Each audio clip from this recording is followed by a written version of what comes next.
In the middle of the 11th century, something extraordinary occurred between Seville and León, an exchange that bridged boundaries of faith, politics, and ritual.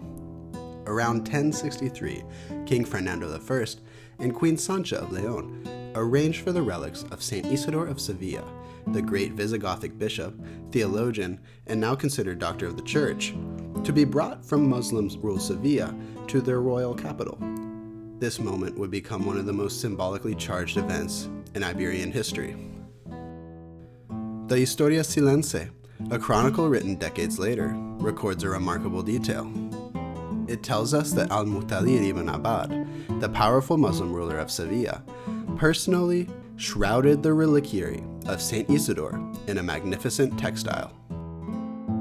For those who know Latin, the original text reads, Cum ecce rexere senorum supradictus avenhabet, cortina miro opera contextan super sarcophagum beati confessoris. At first glance, the image seems almost impossible. A Muslim king dressing the coffin of a Christian saint. To later Christian chroniclers, the act proved Isidore's sanctity. Even the ruler of the infidels had recognized the holiness of the Spanish bishop. But as María Judith Feliciano has shown, the gesture's meaning in its own time was very different. In Islamic court culture, to cover someone or something with a robe was not a gesture of submission, but one of sovereign investiture. The Arabic term for this ritual is qila, literally something cast off. When a caliph or amir bestowed his own robe upon an official or envoy, he was extending his authority and legitimacy. The garment became a visible sign of the ruler's favor, and its recipient, symbolically clothed in that favor, acknowledged the source of honor. Feliciano notes that al-Mu'tadid's act of veiling the reliquary fits precisely within this tradition. It was a qila given to a departing guest, a display of royal dignity rather than of devotion. From al-Mu'tadid's viewpoint, the relic of Saint Isidore was an object passing through his domain, something that had to be marked by his sovereignty before it crossed the frontier. Covering the casket with a splendid silk transformed the transfer into an act of courtly patronage, not a loss. In the language of Andalusia diplomacy, the Muslim ruler was asserting the relic left Seville under his protection, cloaked in his prestige. But once the relic arrived in León, the political grammar of the act was entirely reversed.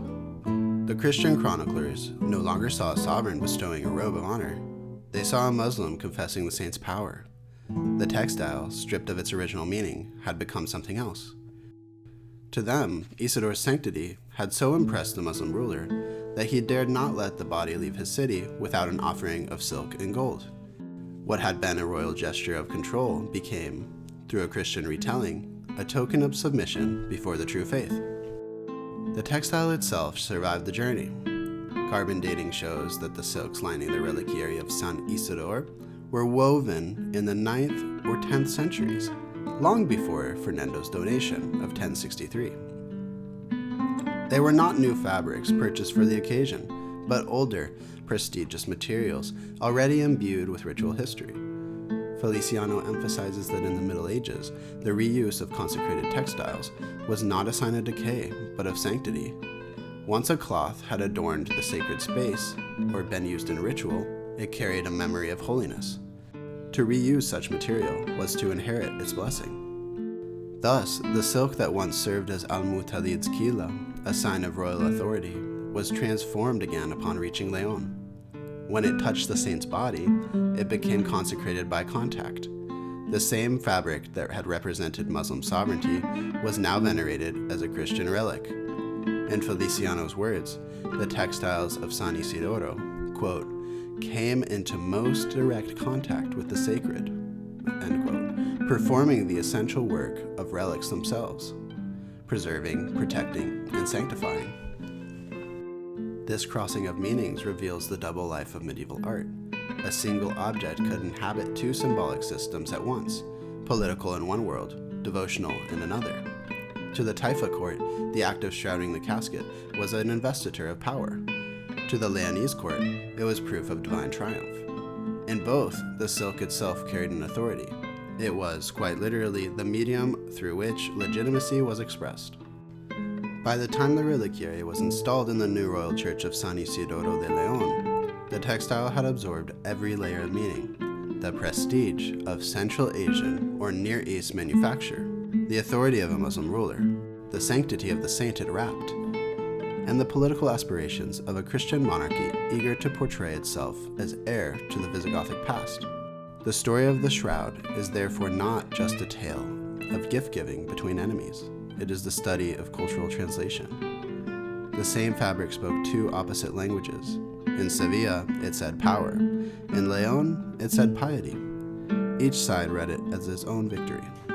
And so, when we look at the silks of San Isidoro today, we see more than just ornament. We see a textile that crossed the frontier between Islam and Christendom and survived as a witness to both. A Muslim king had clothed a Christian saint, and in doing so, he clothed his own gesture with meanings neither side could fully control.